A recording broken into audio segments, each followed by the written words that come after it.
मेरा नाम मुकेश है और मैं 18 साल का हूँ। और जो कहानी मैं आज आपको सुनाने जा रहा हूँ, यह कहानी एकदम सच्ची है। और मैं चाहता हूँ कि यह कहानी शुरू करने से पहले मैं आपको अपने बारे में कुछ बता दूँ। मैं उत्तराखंड का रहने वाला हूँ और आप लोगों को पता ही होगा कि उत्तराखंड एक पहाड़ी इलाका है। अब मैं आप लोगों को अपनी ज़िंदगी की सबसे डरावनी और भूतिया कहानी सुनाने जा रहा हूँ। हो सकता है ये कहानी सुनने के बाद आप लोगों को आज रात डर के मारे नींद भी ना आए। पर दोस्तों, उससे पहले अगर आपने हमारे channel horror stories by Ritesh को अभी तक सब्सक्राइब नहीं किया है तो हमारे चैनल को अभी सब्सक्राइब करें और साथ ही लाइक और कमेंट करना ना भूलें, क्योंकि दोस्तों मैं आगे भी आपके लिए ऐसी सच्ची भूतिया कहानियाँ लाता रहूँगा। तो अपने अपने हेडफोन लगाएं और खो जाएं खौफ की दुनिया में। दोस्तों, ये कहानी आज से 5 साल पहले की है, जब मैं स्कूल में पढ़ता था। मेरा स्कूल जंगलों के बीचों बीच था। मेरे स्कूल को बने हुए अभी 5-6 साल ही हुए थे और उस स्कूल के बारे में लोगों का कहना था कि आज से करीब 10 साल पहले यहाँ एक बच्चे की मौत हुई थी।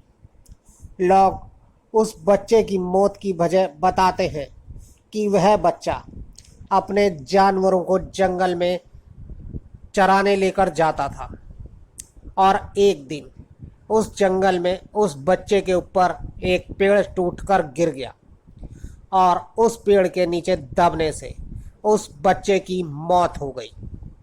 लोग बताते हैं कि उस बच्चे की आत्मा आज भी वहाँ भटकती रहती है। लोगों का तो यहाँ तक कहना है कि आज तक जो भी रात को जंगल में उस जगह गया वह आज तक जिंदा वापस नहीं लौटा, और अगर किसी तरह वह जिंदा वापस आ भी गया तो इस काबिल नहीं रहा कि अपने साथ हुए हादसे के बारे में किसी को कुछ बता सके। दोस्तों, मैं इन सब बातों पर बिल्कुल यकीन नहीं करता था। एक रात मैंने अपने दोस्त से कहा कि चल आज रात 12 बजे स्कूल में चलते हैं और उस भूत को देख कर आते हैं कि वो कैसा दिखता है। मेरी बात सुनकर मेरा दोस्त भी जाने को तैयार हो गया, पर यह मेरी ज़िंदगी की सबसे बड़ी भूल थी जो मैंने रात में वहाँ जाने का फैसला किया। दोस्तों, रात में 12 बजे मैं और मेरा दोस्त चुपके से अपने घर से बाहर निकले और स्कूल की तरफ चल पड़े। अब हमारा सामना मौत से होने ही वाला था, पर हम दोनों इस बात से एकदम अनजान थे। हमारे पास सिर्फ एक टॉर्च थी और उसी की मदद से हम जैसे ही स्कूल के ग्राउंड पर पहुंचे तो हमने देखा कि एक छोटा बच्चा जो मुश्किल से 11 या 12 साल का होगा, वो वहाँ पर कुछ ढूंढ रहा था। उस बच्चे को इस तरह वहाँ पर कुछ ढूंढता हुआ देखकर मुझे थोड़ा अजीब लगा। मैं सोच रहा था कि यह बच्चा यहाँ इतनी रात गए क्या कर रहा है, और फिर मैं उस बच्चे के पास गया और उससे पूछा कि तुम कौन हो और यहाँ इतनी रात गए क्या कर रहे हो। परंतु उस बच्चे ने कोई जवाब नहीं दिया। तो मैंने फिर से उससे पूछा कि तुम्हारा नाम क्या है। मेरी बात सुनकर उसने मेरी ओर देखा और फिर से कुछ नहीं बोला। उसको देखकर मैं बस यही सोच रहा था कि इतनी रात गए यह लड़का यहाँ पर क्या कर रहा है और यह ढूंढ क्या चीज़ रहा है। मैं वहाँ खड़ा होकर यह सब सोच ही रहा था कि वह लड़का खड़ा हो गया और मेरी तरफ आने लगा और फिर वह बोला, मैं इसी स्कूल में पढ़ता हूँ और आज मेरे पैसे खो गए हैं और मैं अपने वही पैसे ढूंढ रहा हूँ। मैंने उससे कहा कि तुम कल दिन में आकर भी तो अपने पैसे ढूंढ सकते थे, पर उसने कहा नहीं, मुझे पैसे अभी चाहिए। तो मैंने उससे कहा ठीक है, ढूंढ लो। लेकिन वह बहुत अजीब सा लग रहा था। जब वह चलता हुआ मेरी ओर आ रहा था तो ऐसा लग रहा था जैसे कोई रोबोट चल रहा हो। मैं पीछे मुड़ा और आगे जाने लगा, पर तभी मुझे ध्यान आया कि जब मैं उससे बातें कर रहा था तो मुझे उसकी आंखें तो दिख ही नहीं रही थी। मैं उसी वक्त पीछे मुड़ा, लेकिन तब तक वह बच्चा वहाँ से गायब हो चुका था।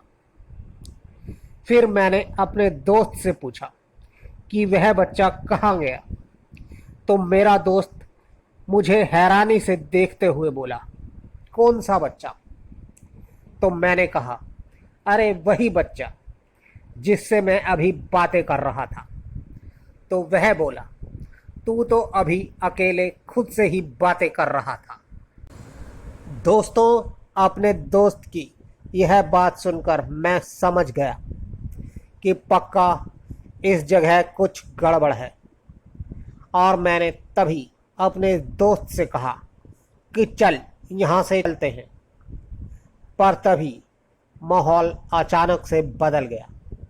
मेरा दिल अब ज़ोर ज़ोर से धड़क रहा था।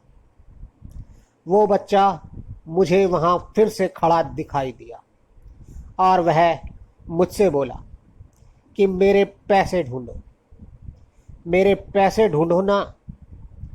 मेरी समझ में आ गया था कि यह ज़रूर उसी बच्चे की आत्मा है जिसके बारे में यहाँ के लोग बातें करते हैं। लेकिन वह बच्चा अभी भी सिर्फ मुझे ही दिखाई दे रहा था। भाग यहाँ से, मैं अपने दोस्त से बोला, पर उसी वक्त उस बच्चे ने मेरा हाथ पकड़ लिया और गुस्से में मुझसे बोला, मेरे पैसे ढूंढो ना। उस लड़के का हाथ बहुत ज़्यादा ठंडा था, बर्फ़ से भी 100 गुना ज़्यादा ठंडा। उस बच्चे ने मेरा हाथ जहाँ से पकड़ा था वो हिस्सा बिल्कुल जम गया था। मैंने किसी तरह उससे अपना हाथ छुड़ाया और वहाँ से भागने लगा। भागते हुए जब मैंने अपने दोस्त की ओर देखा तो वह मेरे दोस्त का गला दबा रहा था और तभी उसका सर उसके धड़ से अलग हो गया। वो देखते ही मेरी तो मानो जान ही निकल गई और मेरे अंदर जितनी भी ताकत थी, मैं अपनी सारी ताकत लगाकर वहाँ से भागने लगा। मुझे पता था कि यहाँ से 500 मीटर दूर एक शिव मंदिर है और अगर मुझे अपनी जान बचानी है तो मुझे उसी मंदिर में जाना होगा। और भागते हुए मुझे महसूस हो रहा था कि वह लड़का भी मेरे पीछे पीछे आ रहा है और आखिर में मैं मंदिर में पहुंच गया। और फिर मैंने पलट कर देखा तो मेरे पीछे कोई भी नहीं था और फिर मैं पूरी रात वहीं बैठा रहा और अपने दोस्त को याद कर कर रोता रहा। दोस्तों, अब चलते हैं आज की अगली कहानी की ओर। दोस्तों, मेरा भाई दुबई में अकाउंटेंट का काम करता है और ये उस टाइम की बात है जब मेरे भाई और उनके साथ काम करने वाले 4 और लोगों को कंपनी ने रहने के लिए एक कमरा दिया था। मेरे भाई को मिलाकर वहाँ रहने वाले कुल 5 लोग थे, जिनमें से 2 लोग पाकिस्तान के थे। जो घर उनको कंपनी ने दिया था, उस घर में सारा सामान था। आमतौर पर कंपनी की तरफ से ऐसा कोई घर जब दिया जाता है तो वह घर खाली होता है, पर वह घर खाली नहीं था। उसमें ज़रूरत का सारा सामान था। भाई और उनके दोस्त शाम के 7 बजे तक अपना काम ख़त्म कर कर रूम में आ जाया करते थे। शुरू के 2 महीने तो सब ठीक ठाक रहा, पर फिर रूम में अजीब अजीब सी चीज़ें होने लगी और अब उन लोगों को भी पता चल चुका था कि इस घर में ज़रूर कुछ गड़बड़ है। भाई बताते थे कि रात में सब लोगों के सो जाने पर उन्हें किसी औरत के चलने की आवाज़ आती थी, साथ में झाड़ू लगाने की और बर्तन धोने की भी आवाज़ आती रहती थी। उस घर में 2 बेडरूम थे। एक रात मेरे भैया का एक दोस्त, जो कि मुंबई का रहने वाला था, वो रात में सोते हुए अजीब अजीब सी आवाज़ें निकाल रहा था। मेरा भाई, जो कि ठीक उसके बगल में ही सो रहा था, उसको ऐसा लगा कि जैसे उसका दोस्त तड़प रहा हो, तो भाई ने उसका हाथ पकड़कर उसे ज़ोर से हिलाया, तो वह लड़का नींद से जाग गया और बिल्कुल नॉर्मल हो गया। भाई ने यह बात किसी को भी नहीं बताई और ना ही किसी और को उठाया, नहीं तो वह सब लोग डर जाते। हालांकि यह बात सभी को पता थी कि उस घर में उन 5 के अलावा और भी कोई रहता है। और फिर अगली सुबह जब वो लोग उठे तो उन्होंने देखा कि उनके दोस्त के गले पर किसी के हाथों के निशान थे, एकदम लाल निशान, जैसे कि किसी ने उसका गला दबाया हो। और फिर अगले दिन से रात में सभी लोग एक ही कमरे सोने लगे और एक दिन वह सभी लोग बैठकर टीवी देख रहे थे कि तभी अचानक उनमें से एक लड़का, जो पाकिस्तान में का रहने वाला था, वह लड़का ज़ोर ज़ोर से हंसने लगा और उसके हंसने की आवाज़ सुनकर सब लोग बहुत ज़्यादा डर गए, क्योंकि उसकी आवाज़ में उसके साथ साथ किसी औरत के भी हंसने की आवाज़ थी। अब सबने फैसला किया कि वह कमरे में उसी वक्त आया करेंगे जब उन्हें नींद आ रही होगी, मतलब जब उन लोगों को सोना होगा उसी वक्त वह लोग कमरे में आया करेंगे, ताकि वह लोग उस घर में कम से कम वक्त रहें। दोस्तों, दुबई में रात 11 बजे तक सारी शॉप खुलती हैं और उन्हें कंपनी की तरफ से एक कार भी दी गई थी। तो अगले दिन से वह लोग देर रात घर आने लगे और वह आते ही सो जाते। और फिर एक रात जब वह सब लोग सो रहे थे कि अचानक उनको एक जोर की चीख सुनाई दी। उन लोगों ने उठकर देखा तो वह उनमें से ही एक लड़के के चीखने की आवाज़ थी। पूछने पर उस लड़के ने बताया कि वह रात में वॉशरूम के लिए गया था। जब वह बाथरूम में पहुंचा तो उसने देखा कि बाथरूम में एक औरत खड़ी है। उसको देखकर वह लड़का बहुत ज़्यादा डर गया और उसकी चीख निकल गई। उसने बताया कि उस औरत ने काले कपड़े पहने हुए थे। उसकी बात सुनकर वह सब लोग बहुत ज़्यादा डर गए।